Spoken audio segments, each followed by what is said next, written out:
যেখানে যেখানে গঙ্গা বইছে, নদী বইছে, দেখেছি যে নদীকে কিভাবে ধ্বংস করা হচ্ছে। কেন? সত্যি কথা বলতে কিছু মানুষ আছে যারা কর্পোরেট দুনিয়ার কাছে বিক্রি হয়ে গেছে, আজকে নেই। কোনো মানুষ প্রতিবাদ করতে শেখেনি। কেন? তাদের শেখানো হচ্ছে না। আজকে গঙ্গা ধারে যদি উত্তর কলকাতা, দক্ষিণ কলকাতা সমস্ত গঙ্গার ধারে আপনারা ঘুরে দেখেন, ছাত্র সমাজ এবং যুব সমাজ সকাল 6টা থেকে রাত্রি 12টা পর্যন্ত বসে আছে। তাদের এই মেরুদণ্ডটাকে ভেঙে দেওয়া হচ্ছে। কেন? কারা ভাঙছে? তাদের এগেন্সটে আমার প্রতিবাদ।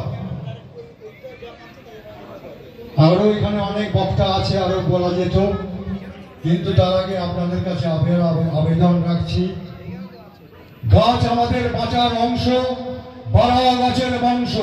গাছ বাঁচাতে পারে সুনামি, বাঁচবো সবাই আমি। জয় হিন্দ, বন্দে মাতরম।